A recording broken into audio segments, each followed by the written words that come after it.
Welcome everybody to Boundaries in Group. This is going to be absolutely amazing, and I'm glad you guys are along for the ride. You might want to look around the group in the house right now, because you might be setting up some boundaries with him. That'd be kind of crazy. I am so excited to have this whole course because it's been such a life-changing thing for me. When I first learned about boundaries, everything shifted. Things where I felt like I had to be passive or a victim of certain interactions with relationships, I realized I don't have to do that. I can protect my soul, and then I find myself to be much more generous. Well, today, as we launch session number 1, we're privileged to have Rick Presley in the house.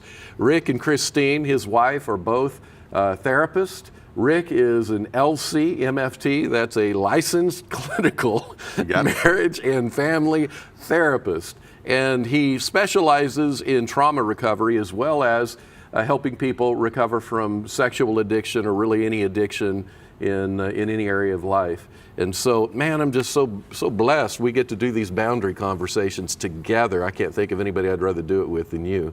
So welcome. Me too. Thank you. It's good to be here. Love it. Well, let's dive right in. Today, in session 1, we're going to look at 2 basic bullets. One is growth begins at self-awareness, and then self-awareness happens by intentional assessment. When we talk about maturity, we talk about growing up. None of us really want to grow up. We'd all like to be kids, but as we mature, what we know is that we have to be more self-aware. You can't mature in areas you're not self-aware of. So what does self-awareness even mean? Talk to us a little bit about self-awareness. I think self-awareness comes from just opportunities that you get feedback from people.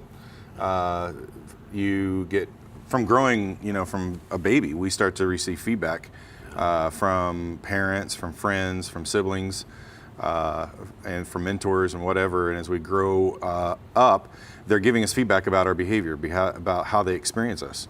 And so that's probably one of the primary ways that we begin to become self-aware.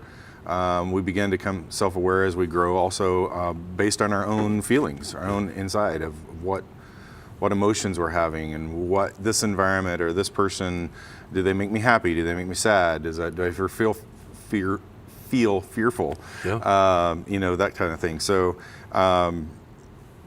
becoming self-aware is a process that happens over the course of our life, really.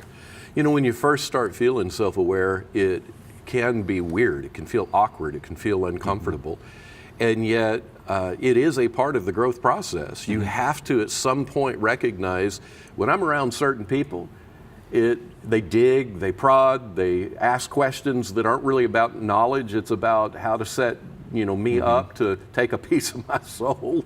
And we just have these interactions that sometimes are just jacked up. And we need to know, hey, wait, this isn't just me. I actually need to be aware of what impact people are having on my life and dig down into it and ask why. Why? One of the big things that you and I have talked about over the years is differentiation, self-differentiation. Lead us down that whole road. What is self-differentiation?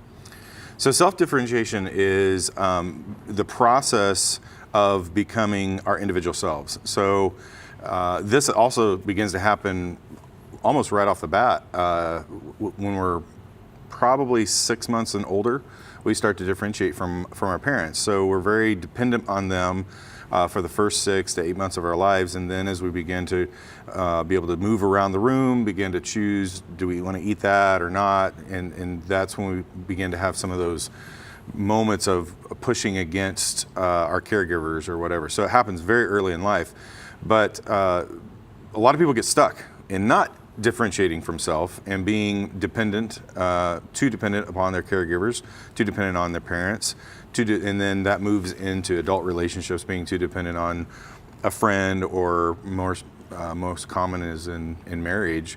And so the process of differentiation that oftentimes has to happen for adults is beginning to kind of stand on your own 2 feet and move out of this relationship where you're leaning on the other person to define self, leaning on the other person to tell you if you're okay, leaning on the other person to tell you what mood you should or shouldn't be in. And So differentiation is the process of really coming into an understanding of this is who I am, this is who I'm not, this is what I like, what I don't like, what I prefer and what I don't prefer. And I'm not going to violate my sense of self. I'm not going to violate who I am and who God created me to be just to make another person happy or to elicit some kind of response out of them. So that's amazing. in a nutshell. That's amazing. And you know, we're so egocentric, all of us as human beings, that we care what everybody thinks about us. We care what their opinions are. And when we grow up in a family of origin where there is a lot of projection of ideas and framings, then we end up not feeling good about ourselves unless everybody around us is celebrating us with a parade and a show. Right. So when we talk about dependence, or when we talk about independence, and then we talk about interdependence, a lot of people try to be dependent because they're like, well, you don't want to be isolated. Other people are like, well, I want to be independent. And so they then think I don't need anybody for anything, when the sweet spot of self-differentiation is knowing who I am, who I'm not, what I want, what I don't want, and yet making the choice now, because I know who I am, to be interdependent, to enjoy the blessings of community and connection without then getting sucked into that whole deal where I can't be okay unless y'all think I'm okay. Right. Yeah. So talk a little bit more about that, and maybe even start driving down into what are some questions that we can give ourselves to assess who we are and to begin to surface our emotions around what individuals, groups, events, so on do to us. Okay. So one of the things in the boundaries curriculum that I think was so important when I read it was this idea of that boundaries are there to protect us and they're there to define who we are. So it coincides with this idea of differentiation in that when we have a secure boundary, when our parents and growing up provides us a secure boundary, what that's doing is it's saying this is us, this is our family, and in here you're safe. So when you start to differentiate, when you start to push back against mom and dad, and you start to step into your identity, that there's a boundary around your family that says you can be your person and mom and dad can be their person, and we can still remain a family. So it's there to protect us in that way. But then, of course, as we get into difficult relationships, maybe that boundary is something that comes between us and another person and not necessarily protecting around us. So the boundaries serve a lot of different purposes. In as it relates to differentiation, becoming greater in our sense of self is a lot of times based on how our parents react. So it gives us permission to be self. It gives us permission to have difference, to be different than parent or to be different than spouse, but yet it still provides a safety for us. That's awesome. When you talk about the boundaries curriculum, of course, we're talking about Dr. Henry Cloud and John Townsend, both amazing therapists who have kind of set the tone for understanding boundaries.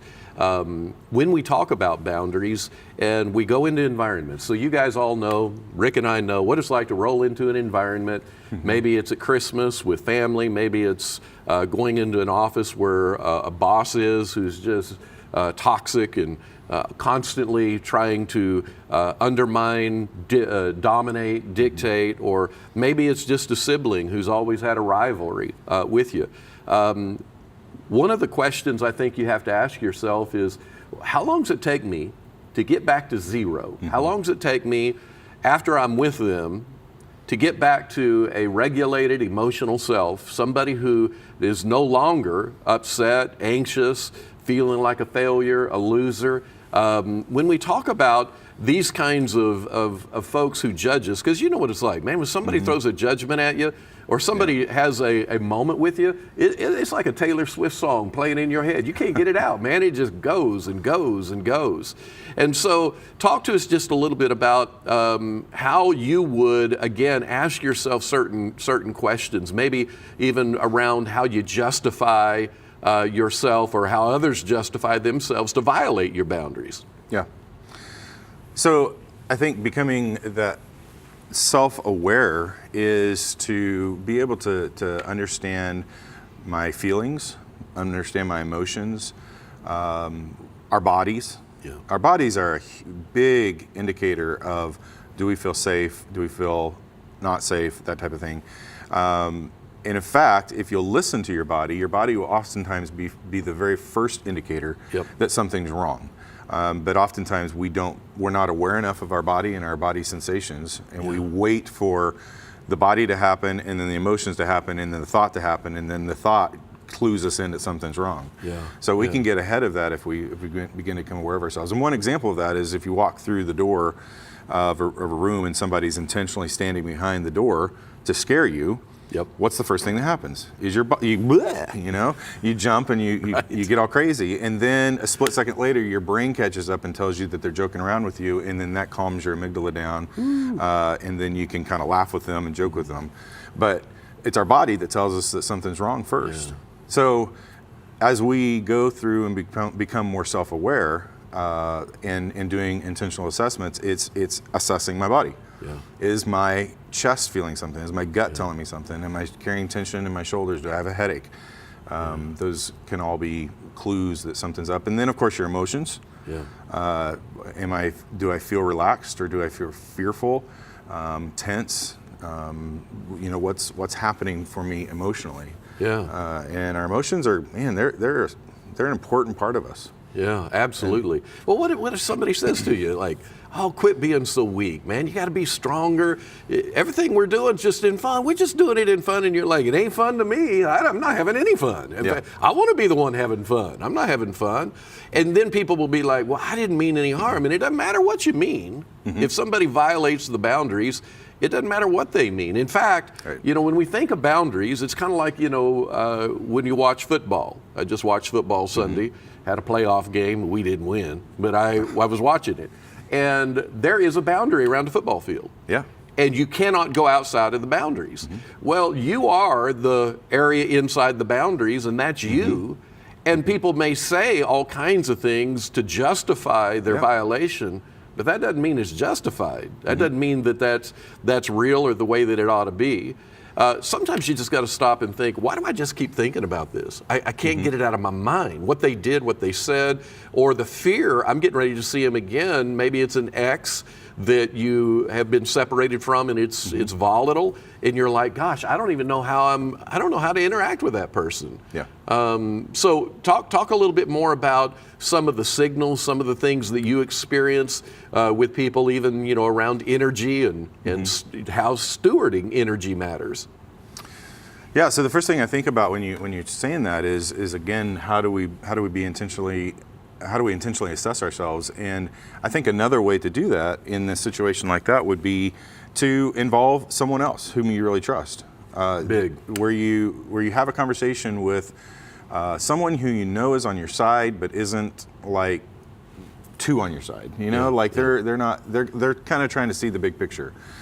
In marriages, I think this is a big deal. I encourage couples that have friends outside of the marriage, and we all need friends, but to provide a safety for both people in the marriage, the husband and the wife, those people outside the marriage have to be a friend to the marriage first before they're a friend to the individual. So that person's assessment, whom there's a friend to the marriage, they're going to try to protect the marriage. They're not going to try to pull you away, or you should get separated, or you should do something. They're going to try to protect that marriage. They're a great friend to go talk to. Yeah. Go to a therapist or go to a pastor, somebody that's got a balanced point of view, and ask them their opinion.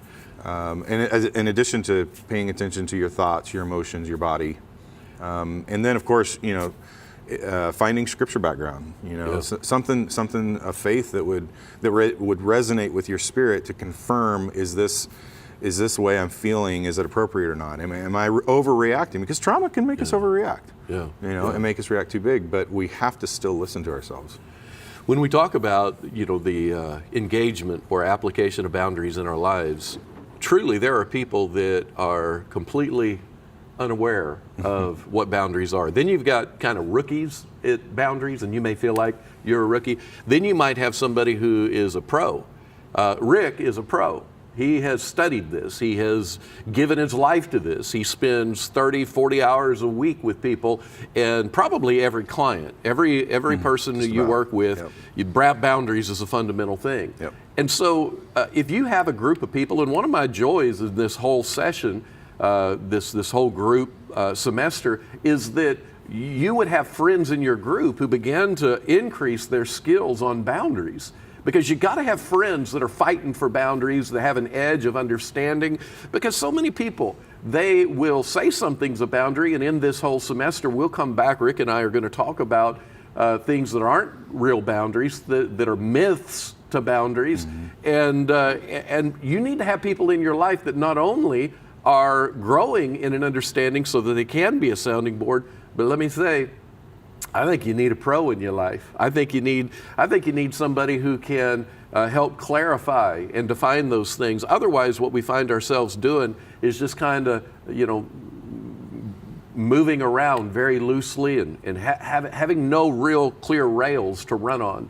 And so what we want to do is have those rails. Yeah, how many people have, if you just stopped and thought about your personal story, how many people have helped you define boundaries and clarify that? Do you have a good friend?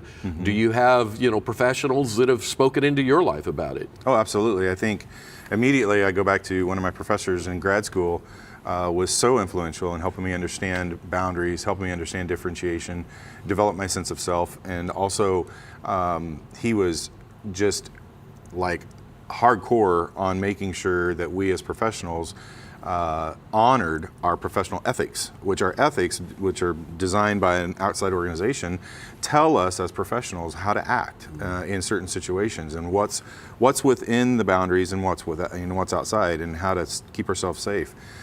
So yeah, I have mentors, I have people, I have other colleagues that I bounce stuff off of. I have a lady that works in my office that we went to school together, and she helps me when I have a situation that comes up. I say, hey, what should I do here? What's the boundary? How should I communicate with this client or someone wanting information about this client? And then of course, Pastor. I mean, I think you've been a great friend in that too, to help me spiritually and relationally and in our family to say, hey, there's some disciplines that are not just good ideas, but they actually make a difference in your life. And when you live by those, you're working within the boundaries of spiritual law, like you've taught. So, wow, yeah, absolutely. And my wife, give a kudos to my wife for sure, because she helps me probably more than anybody. I probably should have mentioned her Number first. one, absolutely. Sorry, Christine. Absolutely, though, in real life. Well, here's the deal. If Tiger Woods needs a golf coach, LeBron James needs a basketball coach to lead and guide the team, you need a coach. You need somebody in your life, and really many people, who will help you with it. So I just want to wrap this up by reminding all of our listeners, all of our watchers, that boundaries and being self-aware, first of all, just growing and normalizing that not everybody that comes across my life is going to make me feel like a million. Some people will take punches. Some people will mudsling and create such havoc that it's healthier to stop and know what you feel, and then begin to create an active solution to that. And that's what boundaries are. It moves you from being a victim of passivity, a victim of whatever happens to me happens, and it moves you into a proactive, this is the way I'm going to live my life, and I'm going to do it so that I can guard my heart and be as generous as possible. So as you can see, I love Rick. Rick is one of my favorite people, and you guys are getting to see things in his skill set that makes you understand why. He's one of the safest people I've ever met, and he and Christine both. And so thank you, Rick, for being with us session number 1. Y'all, it is a wrap. Session number 1. Y'all have fun.